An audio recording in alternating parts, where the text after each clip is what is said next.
Exames médicos são obrigatórios para trabalhadores com carteira assinada. E sabia que isso acontece inclusive com pessoas que trabalham com fone de ouvido? Este é o lugar onde são feitos os testes.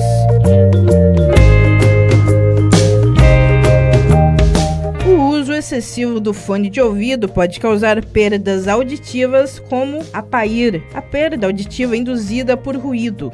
Essa perda está acontecendo cada vez mais cedo nos jovens pelo uso excessivo mesmo do fone. Compartilhar o seu fone não é o melhor. Ele deve ser visto como item individual. Em casos assim, a camaradagem pode sair cara. Saiba por quê. O material, tanto de inserção quanto o headset, ele causa um abafamento do conduto auditivo, aumenta a temperatura e isso faz com que aumente o número de micro-organismos. E quando se fala no tempo de uso do fone, dependerá da intensidade do ruído que o indivíduo é exposto. Então, até 80 decibéis, ele pode ficar exposto por 8 horas diárias. Então, só para a gente fazer uma comparação, 80 decibéis é um ruído comparado a uma sala de aula. Então, quanto maior o nível de ruído, menos tempo ele pode ficar exposto. Geralmente, os celulares, hoje em dia, eles têm até 110 decibéis de volume. Então, se a pessoa ela utiliza esse volume máximo, ela poderia ficar exposta apenas 5 minutos, sem causar nenhum tipo de perda de audição. As consequências do excesso de fone são inúmeras, como a PAIR, já citada, que é a perda da audição causada pelo ruído.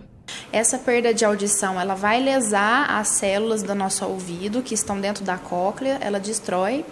E o que acontece são os seguintes sintomas: a pessoa ela sente zumbido, sente intolerância a sons intensos, tem alguma dificuldade às vezes para ouvir e compreender a fala.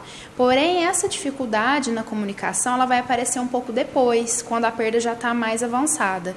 No caso das pessoas que usam o fone profissionalmente, como os atendentes de telemarketing, é recomendado o uso do fone monoauricular, utilizado apenas em uma orelha. Agora, para os outros usuários comuns, não tem nenhum modelo mais indicado que o outro, né?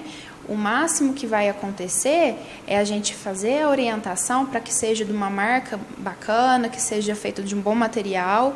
Além disso, é preciso se atentar ao tempo de uso também. A partir do momento que esse fone tiver com o material dele, seja borracha ou silicone, em mau estado, ou ele esteja no mau estado de higienização, o ideal é fazer a troca, tá?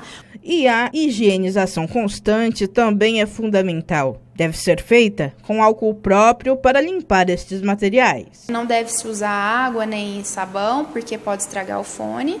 Então, o ideal é que você use o álcool no cotonete ou num algodão, limpe as partes que estão em contato com o ouvido. E o ideal também é que você sempre faça essa limpeza antes e após o uso, todas as vezes.